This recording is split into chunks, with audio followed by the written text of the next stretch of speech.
Bore da pawb. Mae'n lyflu gweld chi gyd yma bore yma. Chi sy'n dod yn aml a chi sy'n newydd hefyd. Mae'n lyflu gael chi gyd. A hefyd gael pawb sydd yn gwylio o adre. Croeso cynnes i ni bore yma. Ar y sul olaf o mis Ionawr. Sut, dwi ddim yn gwybod. Mae'n teimlo fel mae'r mis yma jyst wedi hedfan. Ond dwi'n gwybod bod rai ohono ni yn dod bore yma. Ac efallai bod ni wedi cael dechrau rili da i'r flwyddyn, bod y mis yma wedi bod llawn bendith a llawenydd. Falle mae rai ohono ni'n dod a mae wedi bod yn un anodd, a dyn ni wedi stryglo. Ac efallai mae rai ohono ni wedi cael mis gyda'r cymysg o'r ddau. Ond un peth sydd yn wir i ni gyd bod yma ydy ein angen am Iesu. Ein angen i'w nabod Iesu yn agos ac i'w brofi. A fel mae'n dweud ar dechrau Psalm 63, O Dduw, ti ydy fy niw i. Dwi wir yn digeisio di.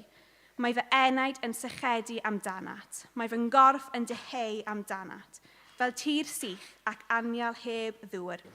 Ydw, dwi wedi dyweld di yn y cysegur, a gweld dy rym a dy ysblander. A dyma'r ymateb pan dyn ni'n profi hynna. Profi dy ffyddlondeb di ydy'r peth gorau am fywyd, ac mae fy ngwynfesau'n dyfolu di. Dwi'n mynd i dyfolu fel yma am weddill fy mywyd, codi fy nwylo mewn gweddi a galw ar dy enw. Ac mae'n jyst mor lyflu i allu dod mewn bore yma, be bynnag yw ein sefyllfeuoedd gwahanol ni, ond gallu syllu ar Iesu, yr un sydd ddim yn newid, yr un sy'n mor hael a ffyddlon tuag ato ni. Felly bod yma, dewch i ni addoli y Duw mawr yma'r Duw byw, dewch i ni cyflwyno ein hunan iddo o'r newydd, a jyst gallu cyfarfod â Iesu bod yma trwy ein addoliad. Felly, os ydych chi eisiau sefyll, newn ni ddechrau yn wneud hyn.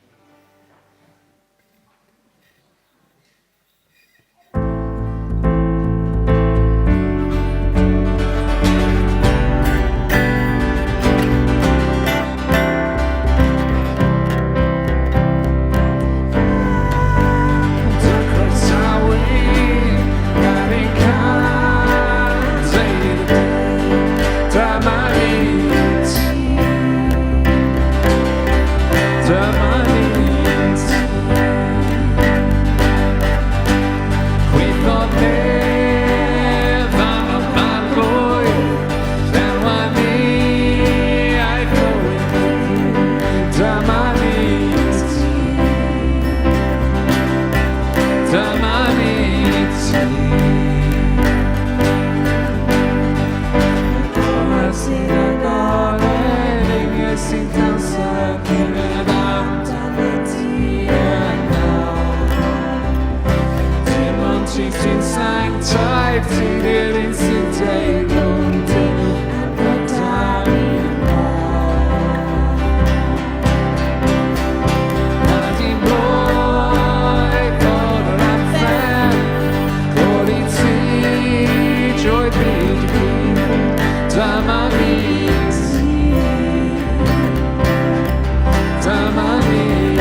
ti ti'n sanctaidd, ti di'r un sy'n teulu, di'r amdani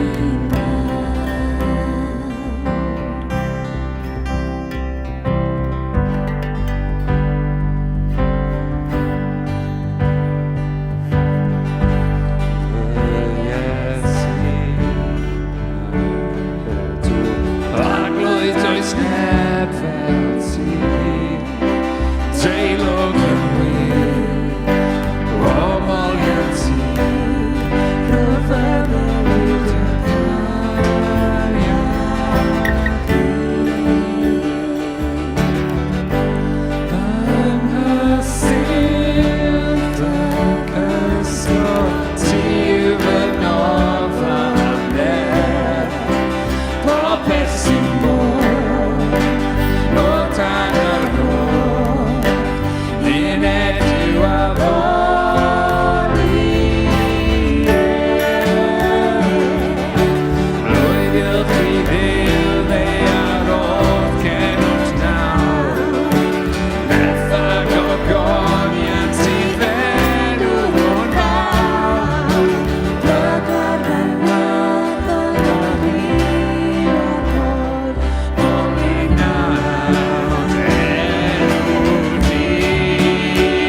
diolchgar bod ni'n cael y fraint bore yma jyst i ddod at ein gilydd i addoli ti. Y Duw sydd wedi wneud popeth drosto ni fel bod ni'n gallu dod yn syth o flaen ti, fel bod ni'n gallu dybrofi di yn dy holl ysblander. Dyn ni mor diolchgar arglwydd a dyn ni jyst eisiau dyna bod di'n fwy, dyn ni eisiau mwy ohono ti. A dwi jyst yn gofyn arglwydd, wrth ni parhau yn ein addoliad bore yma, wrth ni clywed gan Mari, y neges ti wedi rhoi galon hi. Ni di jyst, na bod ti'n fwy a jyst gallu cyfarfod a dod yn wyneb gyda ti bore yma. So dwi jyst yn gweddio dy fendith nawr dros weddill o'n amser ni bore yma. Yn dy enw sanctaidd di. Amen. Felly, dyn ni am cael ein darlleniad. Sori, Mari sydd yn dod fyny nesaf. Diolch, Mari.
Dwi angen deud hwnna I gyd eto?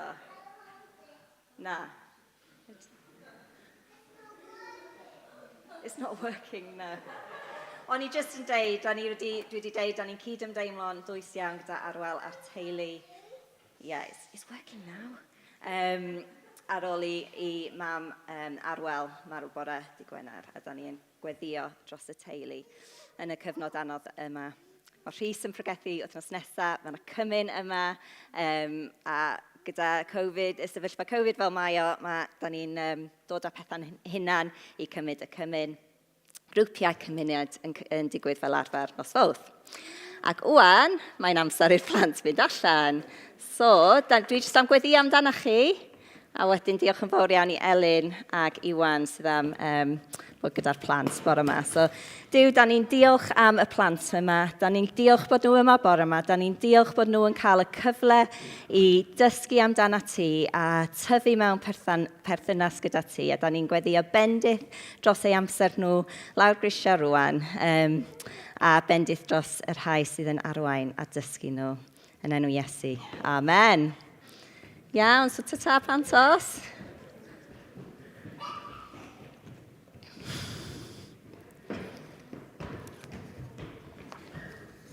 A rwan, mae Delyth am ddod i fyny i darllen o'r gair.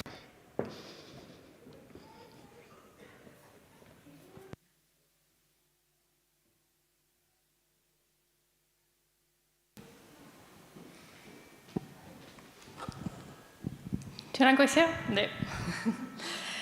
Mae'r darlleniad bore yma o Ioan, penod 4, adnodau 1 i 30, a wedyn 39 i 43. Iesu'n siarad â gwraig o Samaria. Roedd y Phariseiaid wedi dod i wybod bod Iesu'n ennill ac yn bedyddio mwy o ddilynwyr na Ioan bedydwyr. Mae'r disgyblion oedd yn gwneud y bedyddio mewn gwirionedd, dim Iesu. Pam glywodd Iesu hyn, gadawodd Jwdea a mynd yn ôl i Galilea. Ar y ffordd, roedd rhaid iddo basio drwy Samaria. Daeth i bentra yr enw Sychar, yn ymyl y darn hir enwog, roedd Jacob wedi rhoi i fab Joseph ers talwm. A dyna lle roedd ffynon Jacob. Roedd Iesu wedi blino'n lan, ac iseddodd i orffwys wrth y ffynon, roedd i tua chanol dydd. Daeth graig yno i godi dŵr, Samariaid oedd y wraig, a gyfynodd Iesu iddi. Ga i ddiod gen ti? Roedd y disgyblon wedi mynd i dre i brynu bwyd. I ddew i ti, medde wraig, sut allu ti ofyn i mi am ddiod? Dwi'n wraig o Samaria. Rheswm pam wnaeth hi mateb fel yma, oedd fod i ddewon fel arfer yn gwrthod defnyddio'r un llestri a Samariaid. Atebodd Iesu, tasa ti ond yn gwybod beth sydd gan Dduw i'w roed i ti a phwy ydw i sy'n gofyn i ti am ddiod. Ti fyddai'n gofyn wrthyn wedyn a byddwn i'n rhoi dŵr bywiol i ti. Syr, medda'r wraig, ble mae'r dŵr bywiol yma sydd gen ti? Does gen ti ddim bwced i godi dŵr, ac mae'r pydew yn ddwfn. Wyt ti'n meddwl dy fod ti'n fwy na'n tad ni, Jacob? Jacob roddodd y pydew i ni. Buodd yn yfed y dŵr yma a'i feibion hefyd a'i anifeiliaid. Atebodd Iesu, bydd syched eto at bawb sy'n yfed y dŵr yma, ond fydd byth dim syched ar y rhai sy'n yfed y dŵr dwi'n ei rhoi. Yn wir, bydd y dŵr dwi'n ei rhoi yn troi'r ffynon o ddŵr y tu mewn iddyn nhw, fel ffrwd yn llifo i fywyd tragwyddol. Meddai'r wraig wrtho, Syr, rho beth o'r dŵr hwn i mi. Fydd dim syched arna i wedyn, a fydd dim rhaid i mi ddal ati i ddod yma i nôl dŵr.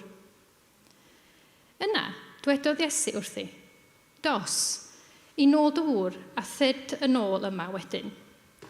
Does gen i ddim gŵr, medda'r graig. Ti'n iawn, meddai Iesu wrthi. Does gen ti ddim gŵr. Y gwir ydy, dy fod wedi cael 5 o wir, a ti ddim yn briod i'r dyn sy'n byw gyda ti bellach. Ti wedi dweud y gwir. Dwi'n gweld dy fod ti'n broffwyd, Syr, meddai'r wraig. Dwed wrthai, roedd ein hynafiaid ni'r Samariaid yn addoli ar y mynydd hwn, ond y chir i ddewon yn mynnu mae Jerusalem ydy'r lle iawn i addoli. Atebodd Iesu, cred i fi, mae'r amser yn dod pan fydd pobl ddim yn addoli'r tad yma ar y mynydd hwn, nac yn Jerusalem chwaith. Dychi'r Samariaid ddim yn gwybod beth ylech chi ei addoli go iawn. Dyn ni'r Iddewon yn nabod y Duw dyn ni'n ei addoli, ac mae drwy'r Iddewon mae chybiaeth Duw yn dod. Ond mae'r amser yn dod, ac mae yma yn barod, pan fydd ysbryd Duw yn galluogi pobl i addoli Duw fel y mae mewn gwirionedd. Pobl sy'n ei addoli fel hyn sydd gan Dduw eisiau. Ysbryd ydy Duw, ac ysbryd Duw sy'n galluogi pobl i addoli Duw fel y mae mewn gwirionedd. Merddau wraig, dwi'n gwybod fod y Meseia sy'n golygu yr un wedi'w eneinio'n frenin yn dod. Pam ddawe bydd yn esbonio popeth i ni? Fi ydy meddai Iesu wrthi, yr un sy'n siarad ati. Dyma pryd aeth ei disgyblion yn ôl. Roedden nhw'n rhyfeddu ei weld yn siarad â gwraig, ond gwnaethon nhw ddim gofyn iddi hi beth wyt ti'n ei wneud, nac i Iesu pam wyt ti'n siarad gyda hi. Dyma'r wraig yn gadael ei hystell dŵr a mynd yn ôl i'r pentre. Dywedwr wrth y bobl yno, dewch i weld y dyn oedd yn gwybod popeth amdana i. Allai e fod y Meseia tybed? Felly dyma'r bobl yn mynd allan o'r pentre i gyfarfod Iesu. Llawer o Samariaid yn credu. Roedd nifer o Samariaid y pentre wedi credu yn Iesu am fod y wraig wedi dweud roedd yn gwybod popeth amdana i. Felly, pam ddaethon nhw ato, dyma nhw'n ei annog i aros gyda nhw. Ac arhosodd yna am 2 ddiwrnod. Daeth llawer iawn mwy o bobl i gredu yno ar ôl clywed beth oedd ganddo i ddweud. A dyma nhw'n dweud wrth y wraig. Da ni ddim yn credu o achos beth wedi si bellach. Da ni wedi clywed ein hunain ac yn reid siŵr mae'r dyn yma ydy'r achubwr y byd. Ar ôl aros yna am 2 ddiwrnod, dyma Iesu'n mynd yn ei flaen i Galilea.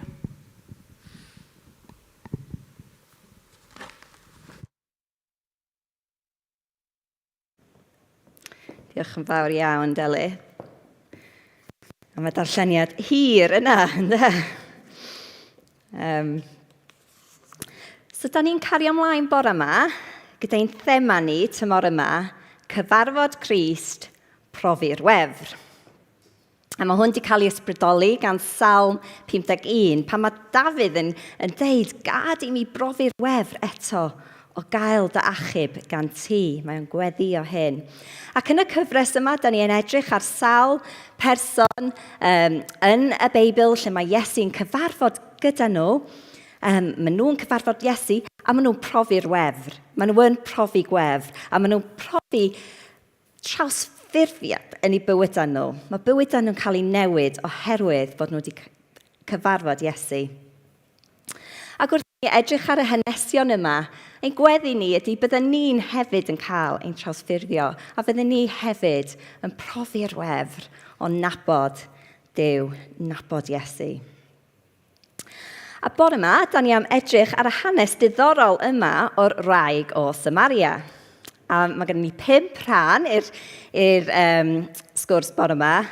Peidiwch bod, mae'r 3 gyntaf rhai hirach, mae'r 2 ola yn llai ddeud ar heina. Cynta, cyfarfod anghyffredin. Ail, cynnig annisgwyl. Trydydd, cydnabod Crist. 4, cyfarthebu llawn cyffro. A 5, fyddwn ni'n edrych ar cwestiynau i ni. A fydd y rhai observant ohonoch chi yn sylweddoli bod nhw gyd yn cychwyn hefo'r un llythyren, a nath hwnna rhoi lot o satisfaction i fi di Gwener wrth i fi paratoi hwn. #LifeGoals. So gynta, cyfarfod anghyffredin. So chydig bach o gyd-destun i gychwyn. Essentially, roedd yr Iddewon a'r Samariaid yn cysau ei gilydd. Oedd y Samariaid yn grŵp ethnig oedd di ffurfio oherwydd cyd-briodasau rhwng Iddewon a phobl Assyria canrifoedd cynt. Oedd nhw'n credu pethau eitha gwahanol efo rhai pethau sylfaenol. Oedd y Samariaid yn honni dim ond y 5 llyfr gyntaf o'r ysgrythyr, sef y Hen Testament, fel i ni'n gwybod o. Oedd yn gwir, oedd yn legitimate, oedd yr Iddewon wrth gwrs yn cymryd y Hen Testament i gyd. Ac oedd y Samariaid yn credu bod y lle bwysig i addoli, lle addoliad oedd ar mynydd Gerizim. Oedd nhw wedi adeiladu deml yna, oedd wedi cael ei chwalu erbyn y pwynt yma, ond dyna lle oedd ei deml nhw wedi bod. A oedd i'r Iddewon wrth gwrs yn gweld Jerusalem fel y lle bwysig, dyna lle oedd y deml. Ac yn y deml oedd y lle mwyaf sanctaidd, a dyna lle oedd presenoldeb Duw, a so i'r deml i Jerusalem oedd rhaid mynd i addoli. So, oedd hwn yn gwahaniaeth mawr yn be oedd nhw'n credu, ac oedd arweinwyr crefyddol y ddau ochr yn rhybuddio nhw ddim i cysylltu, ddim cael unrhyw cyswllt gyda'r ochr arall, a oedd na wir casineb rhwng y dau grŵp ethnig yma. Ar cychwyn y stori yma, y hanes yma, da ni gweld bod Iesu angen teithio o Judea i Galilea. A mae adnod 4 yn deud, ar y ffordd, roedd rhaid iddo basio drwy Samaria.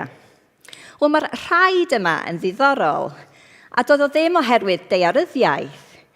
Fel arfer, fysa Iddewon yn bwriadol mynd ffordd gwahanol, oedd na ffordd gwahanol i gyrraedd, mwyn osgoi Samaria.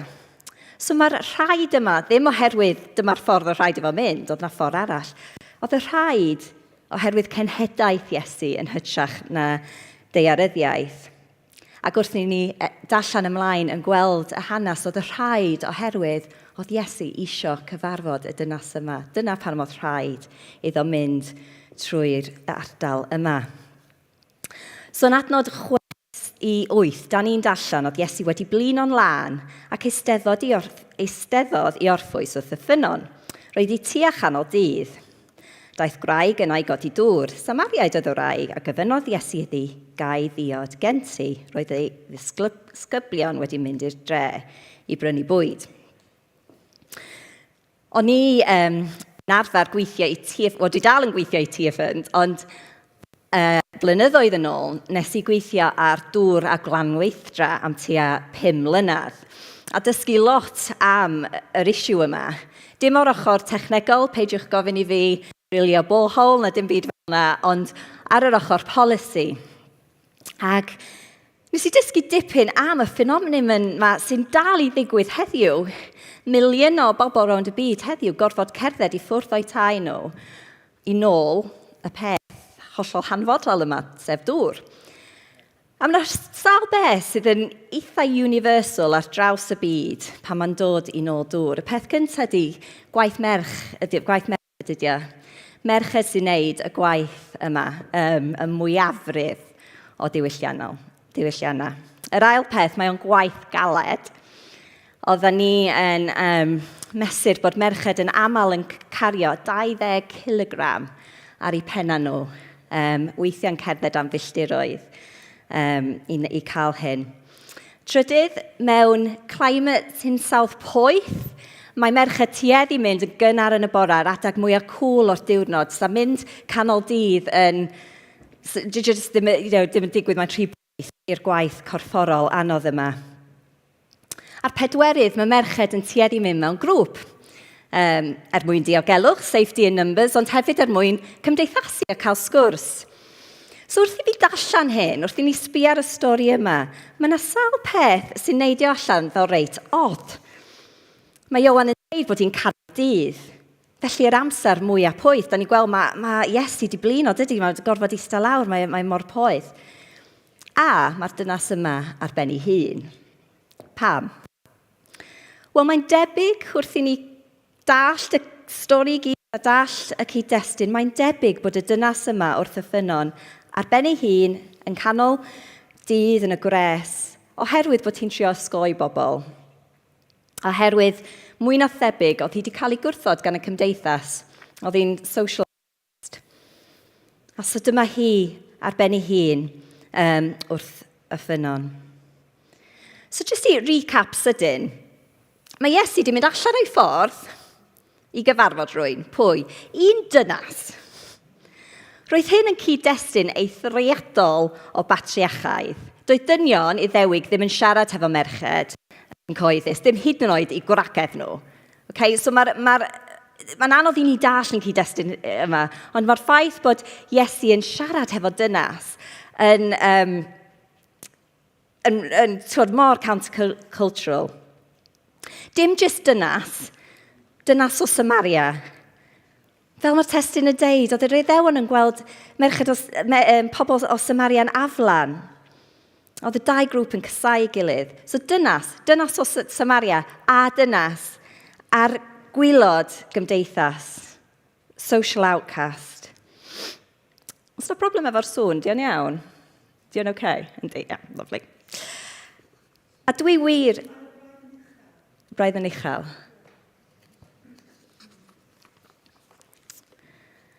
A dwi yn caru hyn.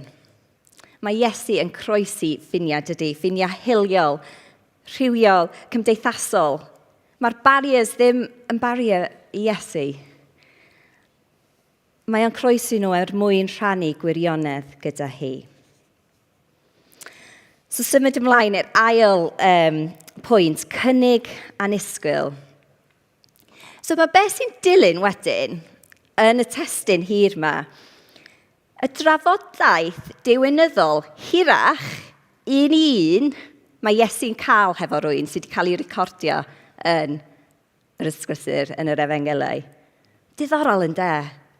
Y sgwrs hirach diwynyddol un, a mae o gyda'r dynas yma, a dynas sydd ar gwylod ysgol gymdeithas. A dwi'n gwybod os ydych chi erioed wedi cael sgwrs lle da chi'n sort of siarad, ond mae'n dod reit amlwg bod y person ti'n siarad hefo ar ryw wavelength gwahanol i chi.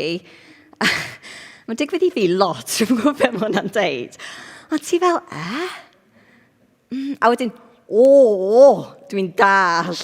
Mae'n digwydd lot. A mae hwnna'n mynd ymlaen fama, dydy. Mae Iesu ar dynas yma ar wavelengths reit gwahanol i ddechrau. A wedyn, yn addfwyn a graslon, mae Iesu'n arwain y dynas yma i'r So gad i ni edrych ar y sgwrs a sut mae'n mynd ymlaen. So mae Iesu wedi gofyn am ddiod, a mae'r dynas wedi dweud, sut ti'n gallu gofyn i fi am ddiod, dwi'n gwraig a dwi o Samaria.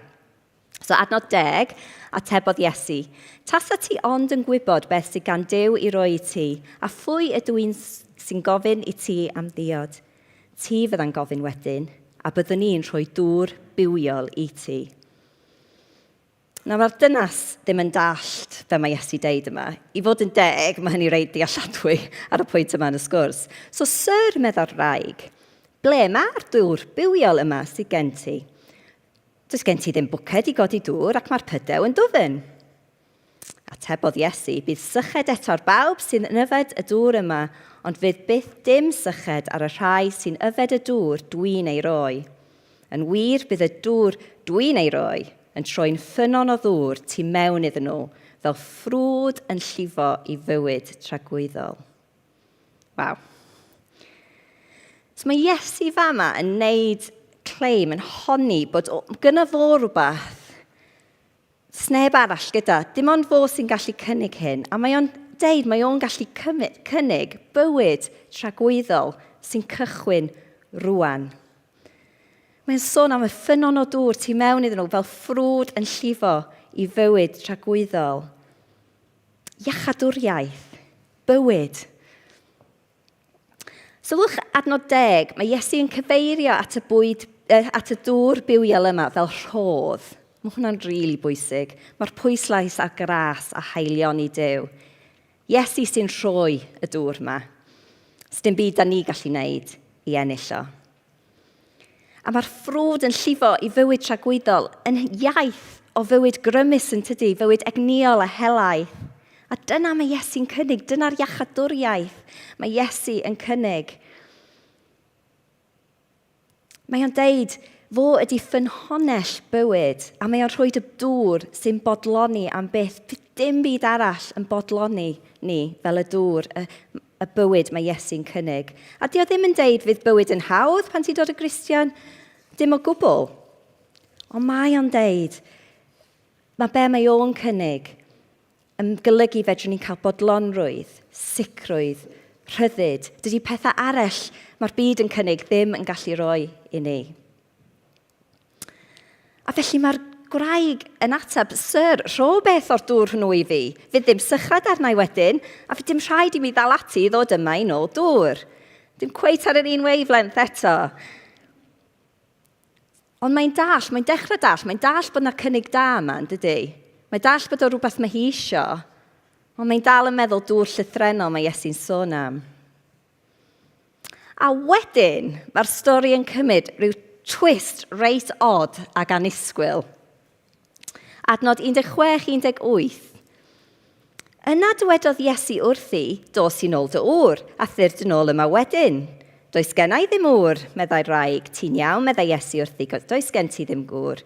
Y gwir ydy fod wedi cael 5 o wir, a ti ddim yn briod i'r dyn sy'n byw gyda ti bellach. Ti'n dweud y gwir. Nawr, be sy'n mynd ymlaen fama? Dwi wedi reslo dipyn hefo hyn dros yr wythnosau dwytha, na i bod yn onest. Mae wedi bod lot o speculation and lot o'r commentaries bod y dynas yma yn rhywun pechadurus iawn. Lot o speculation am ei fywyd hi a be mae hyn yn golygu a bod hi'n rhywun pechadurus. Ond, os da ni'n ystyried y cyd-destun o briodas a ffatriachaeth yn y ganrif gyntaf, mae yna dowt dros hwn, dwi'n meddwl. Mae yna rhesymau eraill sa'i gallu bod yn y sefyllfa yma. Ella bod gwir na rhai o nhw wedi marw. Yn aml oedd genod yn priodi yn ifanc iawn, i dynion hun, so'n aml sa'r dynion yn marw cyn y merch. Ella bod hi wedi cael sawl ysgariad, ond yn anhebyg iawn sa hyn yn dewis hi, oedd merched ddim rili yn cael dewis wneud hynny. Oedd dynion yn cael, ond sawl rhesymau oedd dynion gallu ysgaru. Sa fod i bod yn anodd i ddynas dewis wneud. Ella bod hi wedi bod yn anffyddlon. Ond fysa dyn arall yn priodi hi, os fysa hynna wedi digwydd. Mae dei mae'n byw wan efo dyn o ddim i gŵr hi. Ella bod hwnna yn last resort. Ella bod hi'n desperate. Oedd lle merched yn gymdeithas mor vulnerable. Os oedd gen ti ddim dyn edrych ar ôl chdi yn y ffordd yna, oeddech chi'n vulnerable iawn. So, da ni'n gwybod nadan. Ella bod hi ddim eisiau commitio i neb arall mewn prodas ar ôl gwynebu hyn i gyd.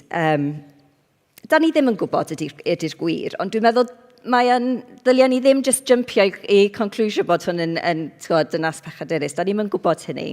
Ond mae'n amlwg o'r be da ni wedi darllen gyn bod hi wedi cyrraedd y pwynt lle mae pobl yn ysgoi hi, a mae hi'n ysgoi bobl eraill am rhyw rheswm. Ella bod na fai arni hi, ella wir, ond ella bod hi'n victim i amgylchiadau anodd ac anffodus ac anheg. Da ni'n gwybod, ond mae hi wedi bod trwy lot do, mae hi wedi bod trwy poen a ddeffaint, a dwi'n caru, does na ddim geirio condemniad gyn Iesu fama iddi hi. Mae Iesu jyst yn llawn gras a chariad tuag ati hi. A dwi'n meddwl, ar ôl reslo hefo hyn, ar ôl darllen dipyn, dwi'n meddwl mae yna 2 peth yn mynd ymlaen yma. Yn gyntaf, dwi'n meddwl bod cyfeiriad yma i hanes briodosol y dynas yma yn dangos i hi gallu Iesu i weld a gwybod popeth. Dwi'n meddwl bod hwnna'n rhan fawr ohono fo. A hefyd, dwi'n meddwl bod yna cysylltiad uniongyrchol rhwng y pwynt yma a be mae Iesu newydd deud. Mae Iesu newydd deud fo sy'n cynnig y dŵr bywiol sydd yn arwain at bywyd tragwyddol. Mae newydd deud yn fo, mae heddwch, bodlonrwydd, ystyr, security. A wedyn mae'n troi at y maes yma o bywyd y dynas yma. Ella oherwydd dyma lle mae hi angen y dŵr bywiol yna y mwyaf. Dyna lle mae hi angen gras a chariad a trawsffurfiaeth Iesu. Mae Iesu yn gwybod i calon hi. Ella mae o'n deud mewn gras a chariad, ferch, ti wedi bod yn sbio yn y lle anghywir am bodlonrwydd, am ystyr, am cariad.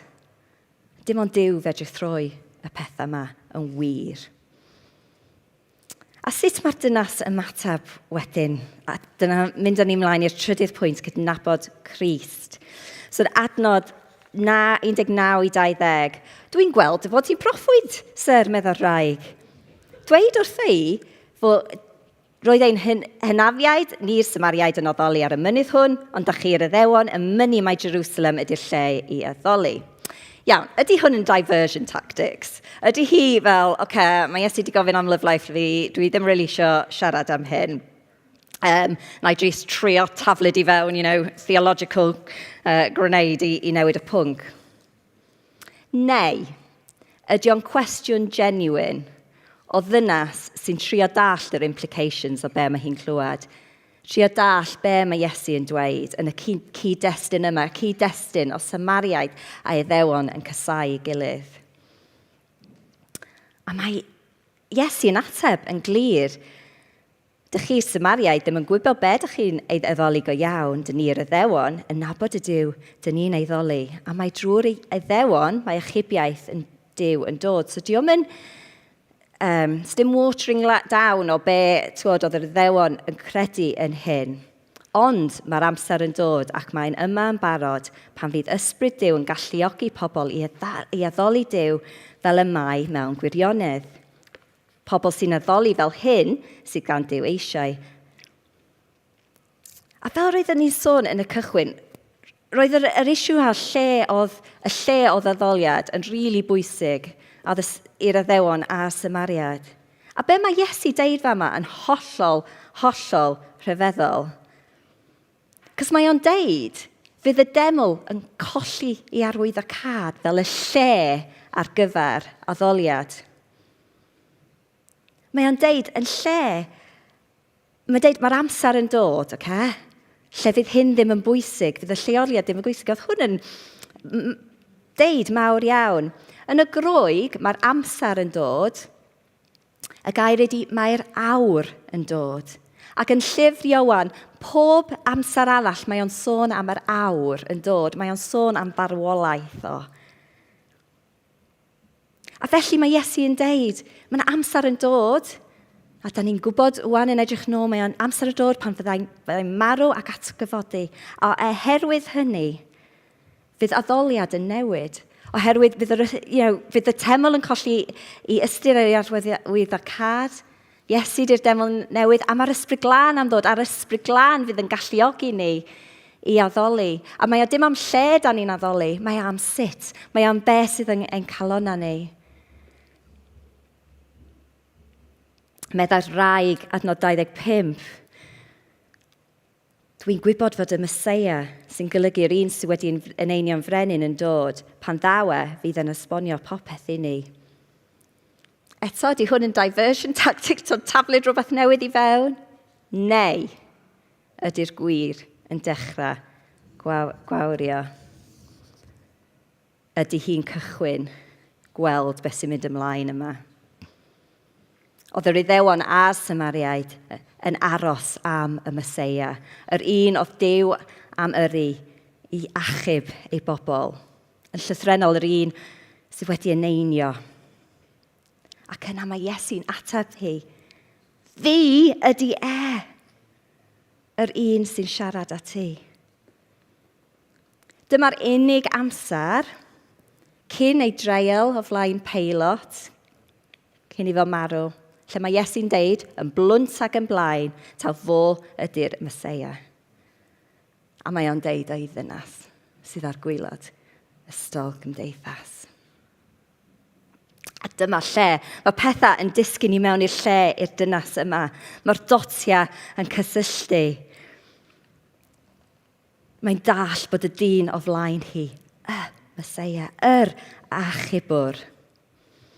Ydych chi'n sylwi, y daith mae'r dynas yma wedi bod ar, mae'n hyfryd, dwi wedi rili mwynhau mynd dros y testyn, cos mae'n cychwyn yn deud syr, tydi? Sort of dyn da, mae'n gweld athro da alla, mae'n gweld bod hwn yn rwy'n da, a mae'n symud i deud, fedrai gweld ti'n broffwyd.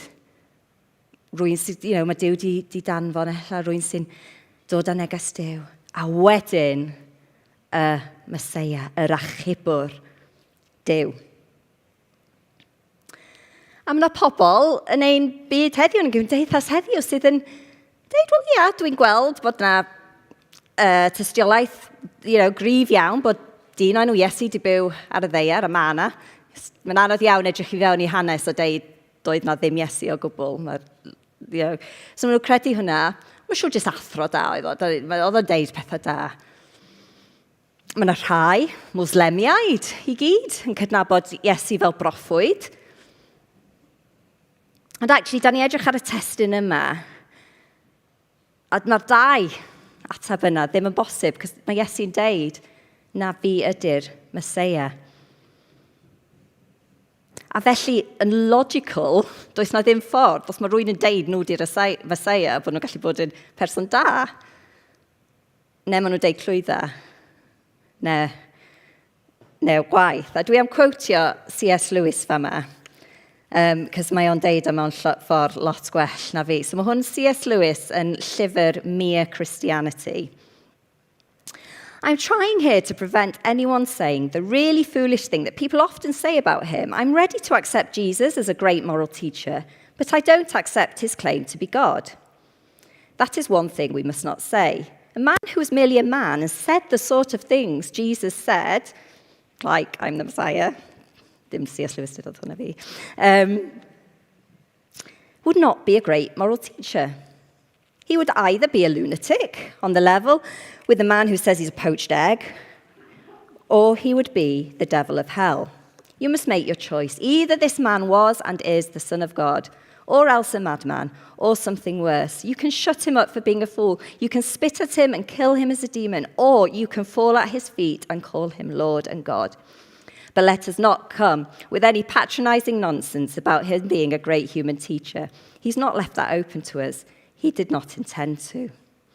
A mae C.S. Lewis yn mynd ymlaen I ddeud, now it seems to me obvious that he was neither a lunatic nor a fiend, and consequently, however strange or terrifying or unlikely it may seem, I have to accept the view that he was and is God. Dach chi'n weld, dydy o ddim yn bosib, logically, yn darllen y stori yma, I deud oedd Iesu jyst yn dyn da, achos mae o'n deud bod yr Meseia. A felly mae o'n un o'n clwydda neu'n delusion, neu yn gwirionedd. A mae'r dynas yn cymryd o fel gwirionedd. A so ymlaen i'r pedwerydd pwynt, a da ni bron yn dod I fewn i'r diwedd. Adnod 28, dyma'r wraig yn gadael ei hysten dŵr a mynd yn ôl i'r pentref. Dywedodd wrth y bobl yna, dewch I weld dyn oedd yn gwybod popeth amdana I. Allai fod y Meseia tybed? Felly dyma'r pobl yn mynd allan o'i bentref I gyfarfod Iesu. Dwi'n caru hyn, mae hi'n gadael I hysten dŵr. Ella mae jyst mor cyffroes, mae'n anhofio fo, neu ella bod hi'n bwriadu dod yn ôl I weld Iesu. Ond ta waith, mae hwn ddim yn bwysig dim mwy. Mae'n brysio nôl at y pobl oedd hi wedi bod yn ysgoi. Mae'n brysio nôl iddyn nhw. A mae'n deud, yn gwybod popeth amdana I. Ella bod yna bach yn exaggeration, ond mae'n dangos yr effaith mae Iesu wedi cael arna I.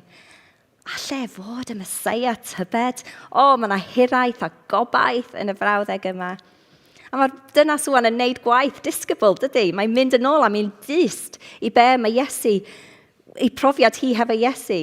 I be mae Iesu wedi wneud I hi, a mae'n gwahodd eraill. Tyrt, ti wedi gweld, ti wedi gyfarfod o. A mae pobl yn dod yn dydyn. Mae nhw pobl yn mynd I Iesu, a mae llawer yn clywed a credu eu hunan. Adnod 42. Dyma nhw, sef y pobl o'r pentra hi, dweud wrth y wraig, dyn ni ddim yn credu achos beth dywedais ti bellach, oedd nhw wedi credu oherwydd hynny, dyn ni wedi gweld ein hunan, ac yn reit siŵr, mae'r dyn yma ydy achubwr y byd. Achubwr y byd, mae hwn yn frawddeg anhygoel I dod ar diwedd y hanes yma. Ac i'r Samariaid fysa hefo arwyddocad a niwans arbennig. Am ganrifoedd, roedd yr Iddewon wedi dweud wrth y Samariaid bod nhw tu allan o gynllun Duw. Bod nhw wedi cael cau allan o drigaredd a thosturi Duw. Bod o'r Iddewon fysa'r achubwr yn dod, a wrth gwrs mae hwnna'n wir. Ddoth o, a mae Iesu'n neud hwnna'n glir yn y stori yma, ond beth sydd ddim yn wir, bod oedd yr achubwr just i'r Iddewon. Roedd yr un wedi addo wedi dod, a dim just i'r Iddewon, ond i achub y Samariaid hefyd, a dim just i'r Samariaid, ond i achub y byd i gyd. Mae rhai oedd wedi cael eu cau allan yn rwan cael ei gynnwys. Mae maint cariad Duw, a mae'r Samariaid gallu gweld hyn. Maen nhw'n gweld bod cariad Duw yn cynnwys nhw, a wedyn dio ddim yn step rhy fawr i gweld, waw, mae'n cynnwys. Mae cariad Iesu digon uchel, digon dwfn, digon llydan i'r byd i gyd. A dyma pam ddoth Iesu i achub y byd i gyd. Dyn ni wedi clywed ein hunan ac yn reit siŵr mae dyn yma ydy achubwr y byd. A maen nhw'n deud hwn oherwydd tyst y dynas arbennig yma nath Iesu cyfarfod gyda. Hi mynd i deud yn nhw, dewch i cyfarfod y dyn yma.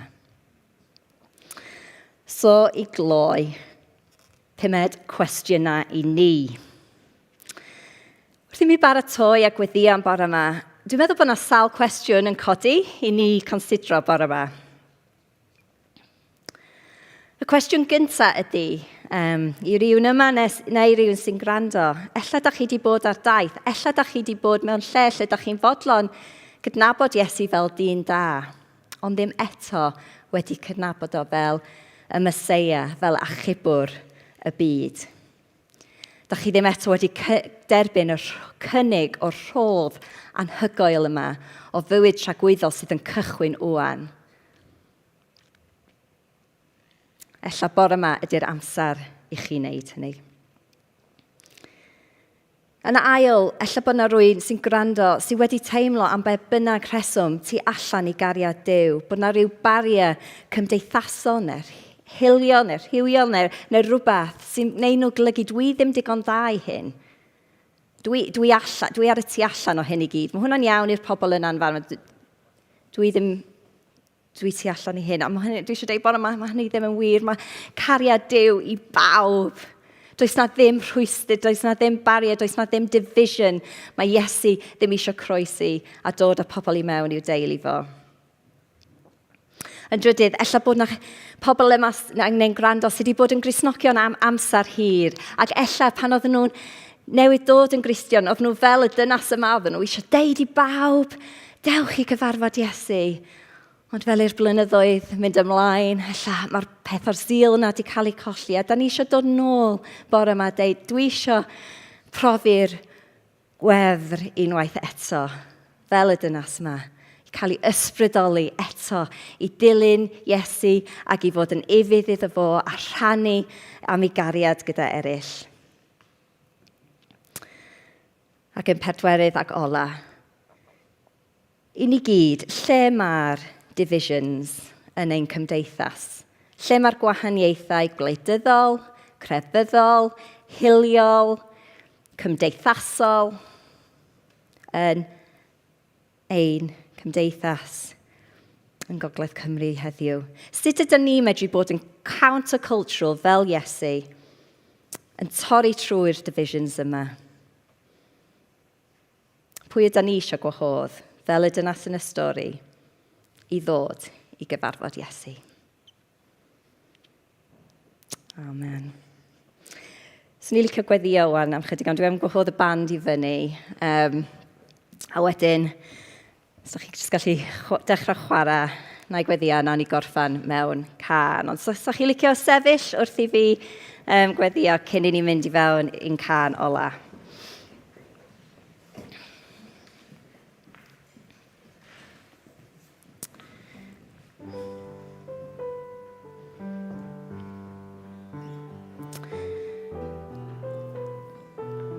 Duw Dad, dwi yn diolch i ti bod ti wedi anfon Iesu i'r byd.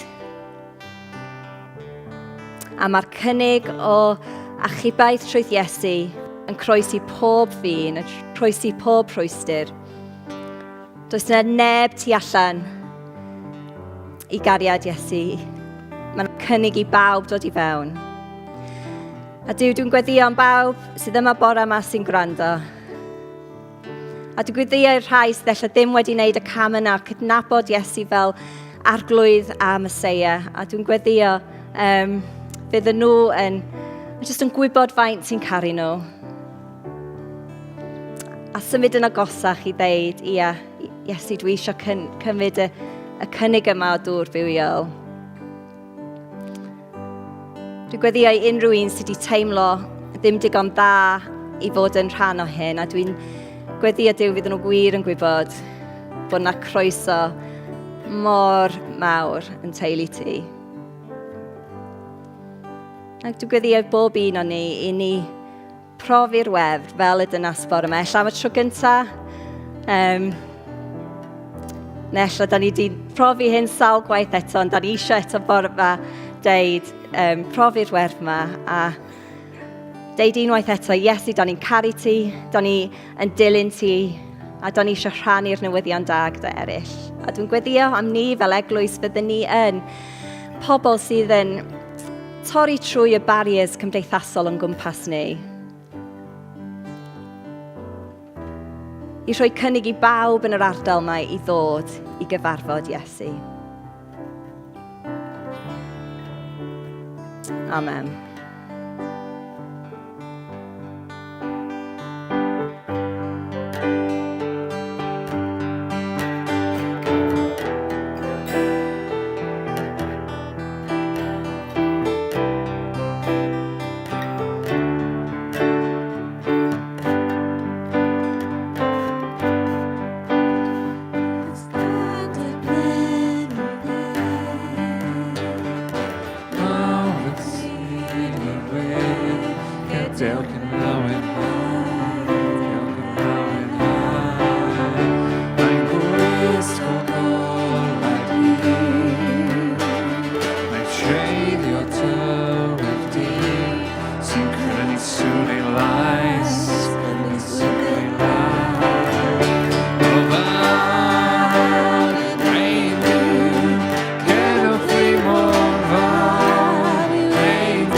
Sy'n heil yn nawr i gyd, na fe